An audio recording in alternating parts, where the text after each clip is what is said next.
Bonjour mentor et bienvenue sur les minutes du leadership. Comment tu vas ce matin? Je vais bien, Madame Ghislaine. Alors, aujourd'hui, on parle de quoi? On parle de la loi de la belle famille. C'est bien ça? Oui, la loi de la belle famille. Je profite pour faire un coucou à ceux qui sont là. Je suppose que vous qui me regardez là, vous avez la belle famille, notamment la belle-mère ou la belle-sœur. C'est de ça qu'il s'agit aujourd'hui, Madame Ghislaine. Quel est le problème avec la belle famille? Le problème avec la belle famille, c'est que on n'est pas amis avec la belle famille. On est riche avec la belle famille. Si tu ris, on va te mépriser. On n'est pas camarades. Comme on dit en Côte d'Ivoire, la belle famille, on n'est pas camarades avec la belle famille. Pourquoi? Je m'explique. Je prends un exemple parce qu'il faut illustrer. Madame disait, peut-être on est amis, non? Et puis je tombe amoureuse de ton frère. Et les préparatifs de dot et de tout ce qui vont avec commencent. On était très amis, hein? Je me marie. Tu penses que cette amitié peut encore perdurer? Normalement, non. Je ne vois pas le problème. Déjà, on a un lien de plus qui nous renforce. Non. Il y a beaucoup de paramètres familiaux qui entrent en jeu, qui vont faire en sorte que soit toi, l'ami, tu commences à t'éloigner, soit l'épouse ou l'époux commence à s'éloigner. Et là où il y a l'amour, l'amitié fuit. Quand le mariage arrive, l'amitié porte les bagages, il part. C'est pour ça qu'il y a des proverbes qui disent qu'entre l'écorce et l'arbre, on ne met pas la main. Même l'amitié ne vient pas mettre la main entre l'écorce et l'arbre.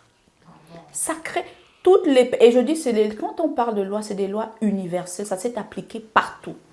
Pourquoi je le dis? Si vous êtes ami avec votre belle-sœur, vous pensez qu'elle va vous respecter? Mais les amis ne se respectent pas. L'être humain a besoin de l'autorité pour respecter. Non, quand vous étiez copine, elle pouvait même t'envoyer. Maintenant, elle est ta belle-sœur, elle t'envoie. Devant tes beaux-frères, devant ta belle-mère. Quand vous étiez amis, vous pouvez vous engueuler. Maintenant, elle est ta belle-sœur. Tu l'engueules devant les gens, devant son frère. Il prend comment? Vous voyez comment les rapports changent, les rôles sociaux changent et ça devient délicat. Si même elle accepte, son mari va dire comment ça m'a humilié. Elle ne te parle pas comme ça. Oh, vous avez l'habitude même de bagarrer et d'arranger. Maintenant, si même vous lui parlez mal, elle supporte. Vous donnez un message à vos frères de me parler mal en tant que belle-sœur. Parce que le mariage est une institution d'autorité. C'est une posture d'autorité. C'est un peu comme être professeur, Madame Ghislaine. Un professeur ne doit pas rire avec son élève. Si tu es mon prof, je suis ton ami, je vais faire tes devoirs. Je ne vais pas faire, dis donc, on n'est pas allé boire hier. Oh. Je ne vais pas faire. Et j'ai pas peur, je n'ai pas peur de toi. Et tu ne vas rien me faire. Parce que soit tu es mon ami, on fait les 400 coups ensemble, soit tu me dragues, tu es mon gars. Non, ou tu es ma... Non, ça ne peut pas. Et quand tu veux même trop me gronder là, je te dis déjà que... Les professeurs insultent les professeurs. Ils l'ont dit, nous le faisons. Pourquoi? Parce qu'on boit les biens ensemble avec le professeur. On discute les mêmes femmes. On place les filles au professeur. Je vais le respecter. Comment? C'est pareil avec le traitement de la belle famille. Comme c'est une posture d'autorité, l'amitié va mourir. Et n'accusez pas la personne. Oh, je ne comprends pas. Elle a changé depuis qu'elle avait mon frère, depuis qu'elle est avec ma soeur. C'est comme ça. C'est une posture. Le mariage exige le respect. Hein. Mais maintenant, alors, parce que vraiment, nous, on sait que quand même la belle-mère, tu dois avoir une certaine complicité avec ta belle-mère. Les gens même sont à la recherche de cette complicité. Parce que nous, les femmes lambda, là, parce que comme je dis, je représente la femme lambda, on a besoin de cette complicité parce que les hommes, parfois, nous font croire qu'en étant amis avec leur mère, on aura un meilleur mariage. Est-ce que tu es en train de nous dire là qu'on ne doit pas être amis avec la belle-mère? Je me répète, non, non, non. Non. Quand on dit complice, complicité veut dire quoi en français? Complicité, ça veut dire qu'on peut faire des coups ensemble pour le bien du mari. Ça veut dire que je veux faire son anniversaire, c'est des coups là. La complicité, c'est qu'on a des petits secrets qui peuvent améliorer mon couple.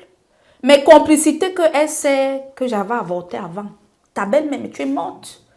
Est-ce que complicité que maman, dans ma famille, mon père n'a pas rationné et te dit alors ça parce que tu es mon ami, elle va respecter tes parents. Impossible, c'est une loi. Va dire ça à l'homme lambda, Madame Ghislaine. Ah bon. C'est pour ça que les gens se traitent les chignons. C'est pour ça que ça fait... On ne comprend pas. Quelqu'un va te dire, je suis choquée, elle était mon amie avant, elle ne peut plus jamais être amie avec quelqu'un depuis qu'elle avait mon frère ou mon père. Oublie. Est-ce que ça veut aussi dire qu'on ne doit pas parler de sa famille à son mari? Si le gars là, il ne faut pas. Parce que beaucoup de gens ne sont pas élevés spirituellement pour faire le distinguo que les parents de ma femme sont imparfaits, ça peut arriver. On garde le linge sale pour la famille. Sinon, il va vous mépriser que, tu m'avais même dit que ta mère trompait ton père, non? C'est pour ça que je te soupçonne comme ça. Il va tout me dire ça. Il faut faire très attention, on ne dit pas tout. Donc, comment... Surtout ce qui est sale. Donc, il faut cacher. Est-ce que ce n'est pas... Parce que je sais aussi qu'on dit qu'il faut être ami avec son mari. Est-ce que l'amitié, on ne se dit pas tout? Parce que c'est quand même... Là, nous, on est là confus. Non, l'amitié avec le mari, c'est primordial. Je n'ai jamais... Moi, je parle de la belle famille. Hein. Ton mari, c'est ta belle famille. C'est-à-dire à toi-même, vous formez une seule chair. Avec le mari, ça doit être ton ami. Mais maintenant, ça doit être ton ami dans le sens où je vous ai dit tantôt, que ce soit le mariage, que ce soit la famille, ce sont des cadres d'autorité.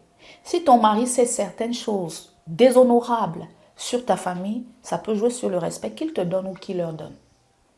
Mais ça n'enlève rien que vous êtes amis. Je ne sais pas si on se comprend. C'est un peu comme le mariage ou la famille.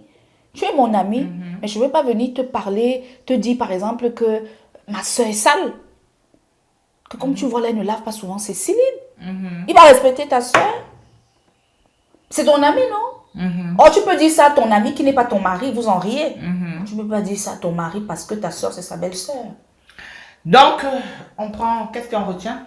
On retient qu'il faut pouvoir discerner les relations d'autorité. Pour ne pas faire l'amalgame. Notamment le mariage, la famille, le travail. C'est comme un cadre, le cadre professionnel. Généralement, on n'est pas mis avec son collègue. Je peux mentir, hein, madame. Non, c'est ça. L'homme lambda est quand même d'accord ici. Non, l'homme lambda est d'accord. Pourquoi? Parce que, bon, moi je dis, c'est un milieu professionnel.